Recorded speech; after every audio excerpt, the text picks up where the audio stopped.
Hello Internet. Long time no see, I know, but life's been busy. Anyway, it's Transgender Day of Remembrance tomorrow, which will probably be today by the time I get round to editing this and you see it. So this seems like a really good day to finally get around to recording my gender tag video. If you haven't heard of gender tag, it's a project that was started by YouTuber Ashley Wild in 2015, and it's a series of 10 questions about gender which you answer, and kind of just explores gender and what your own personal sense of gender is. Ashley started it, as I said, in 2015. It's now up to, I think there's over 1,000 videos in the playlist, so yeah, there's a lot of people who have done it, and people of all genders, not just trans people, but a lot of cis people as well. Anyway, as I'm going to very likely be posting quite a few more videos about gender this year, I thought this was a really good place to start. Question 1. How do you self-identify your gender, and what does that definition mean to you? I'm non-binary. Non-binary means I identify outside the gender binary. I'm not a woman and I'm not a man.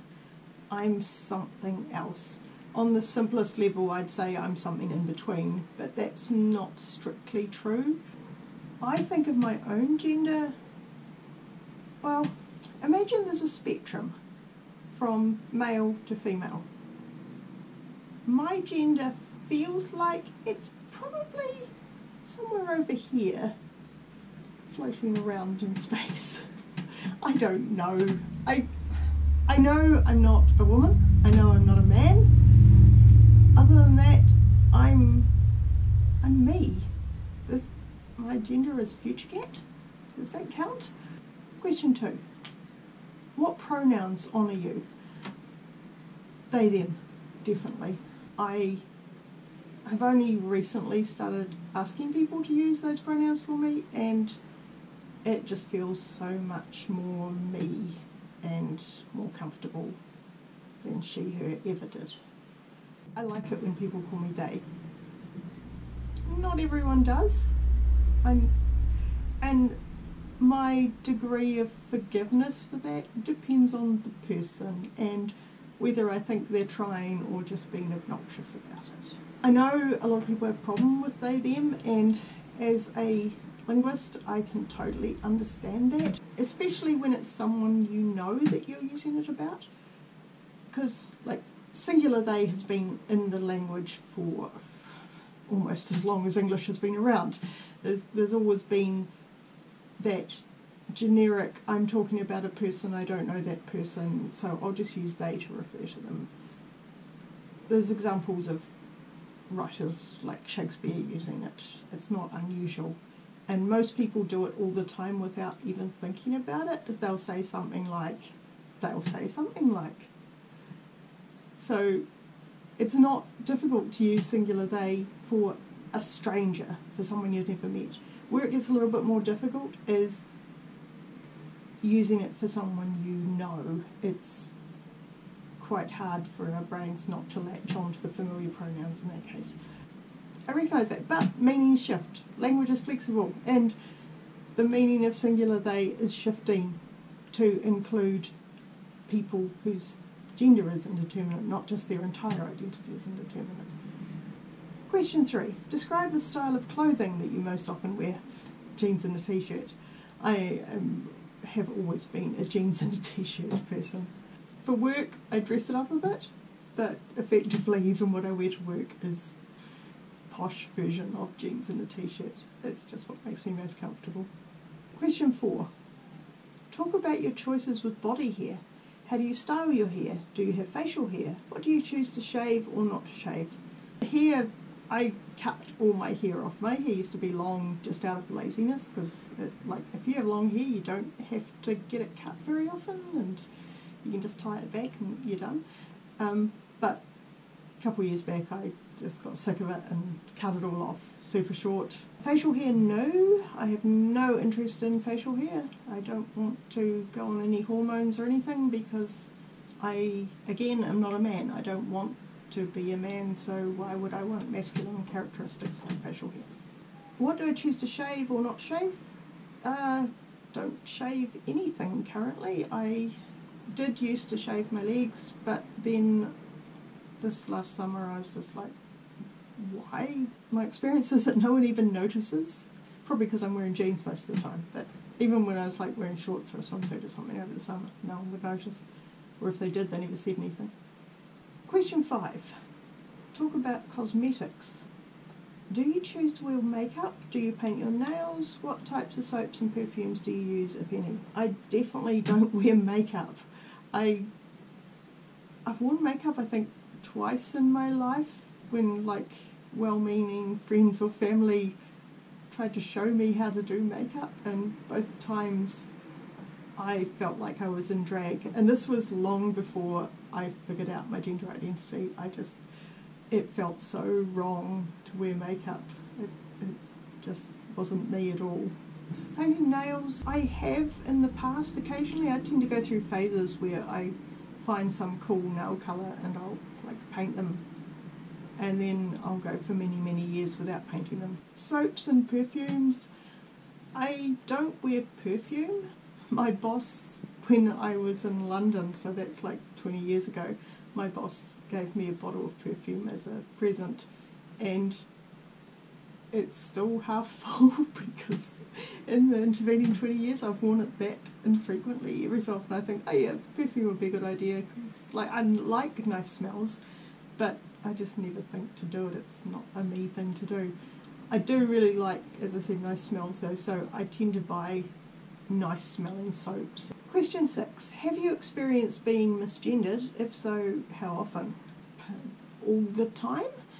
I don't mind if strangers misgender me because they've got no way of knowing. I look female to most people unless I actually go up to them and say, hi, before you say anything to me, you've got to know I'm non-binary.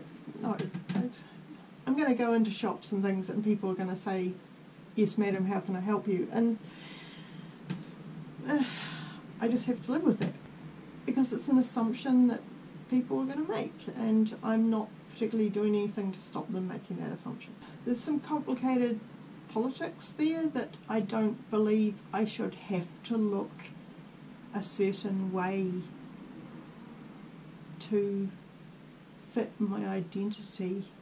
I've always been a feminist, and I've never believed that women have to look a certain way to be female. So why should, just because I'm trans, I have to suddenly fit a stereotype just so that people will accept my identity? I don't believe I need to change to fit society's stereotype of what a non-binary person looks like.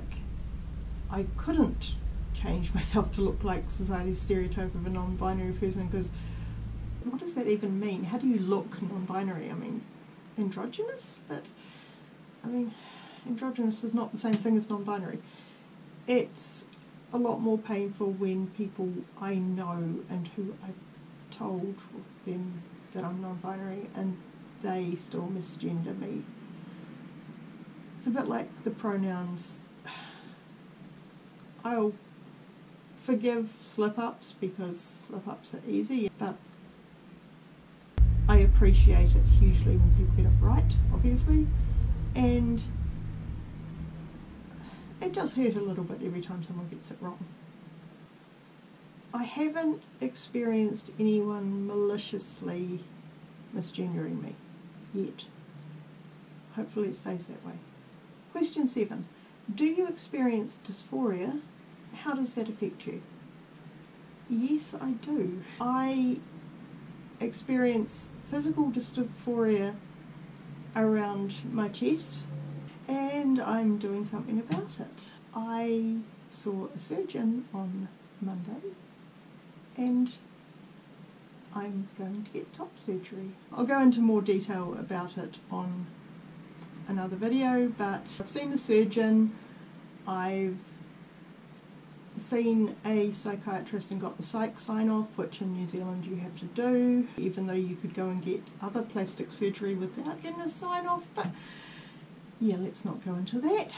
And yeah, we're just at the point now of trying to work out a surgery date because it's a little bit more complicated because of my diabetes.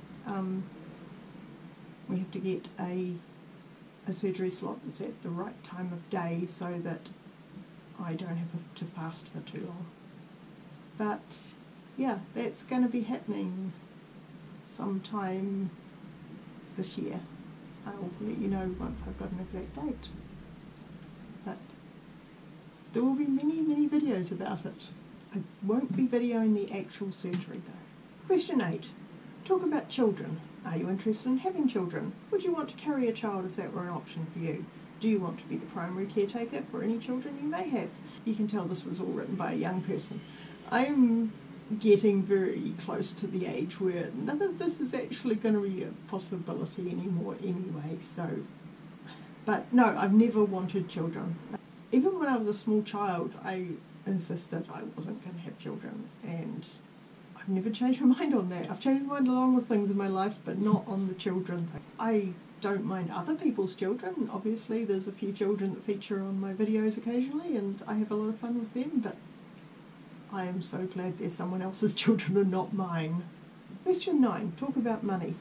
Is it important to you to provide for a family financially if you choose to have one? Is it important to you that you earn more than any partner you may have? Do you prefer to pay for things like dates? Are you uncomfortable when others pay for you or offer to pay for you? I'm pretty neutral about money.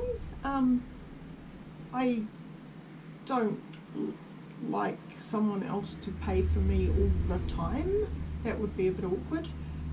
But equally, I'm not that keen on paying for someone else all the time. I have been in that situation where I was the sole income earner in a relationship, and it wasn't good. I prefer situations where, you know, money doesn't have to be split 50-50 exactly, but if I invite you out somewhere and pay for you, then it would be nice if you invite me out and pay for me next time. You know, it all kind of works out in the end. Question 10. Anything else you want to share about your experience with gender? I suppose the biggest thing, and the thing that makes me a lot different to most of the people who've done the gender tag, is I never thought about all this stuff really until quite recently. I'm in my late 40s, and I went through most of my life assuming I was female because everyone told me I was, knowing that something made me a bit uncomfortable about that, but I didn't know what, and not knowing there were any other options. I vaguely knew about the idea of transgender people probably from my teens, but I was growing up in the 80s in New Zealand. The only trans people that I was aware of were the drag queens on Auckland's K Road. There was nothing there that I could identify with. I eventually at some point learned that trans men exist as well. I had a certain feeling of fascination with the idea, but I also knew that wasn't me. I wasn't a man. I didn't want to become a man. There was no... The draw was just a fascination with the idea of transgender in general, but I thought, well, I can't be transgender because I don't want to be a man. And then sometime, I think about 5 years ago now, I was vaguely doing that thing on the internet where you click a link and it takes you to another link and you drift through the internet and you end up in some weird corners. And I came upon this word, non-binary. When I read the definition, it was like a giant light bulb went off in my head. Suddenly, I knew who I was. I knew why I'd had this vague discomfort in myself for my entire life. And everything, when I looked back at my life and my childhood and my adulthood, my relationships, everything just clicked into place of like, so that's why. And funnily enough, when I first came out to my mother, she had the same reaction. She said, yeah, that makes sense. Which tells you that even though I may have only been identifying as non-binary for a few years, I've been non-binary since I was born.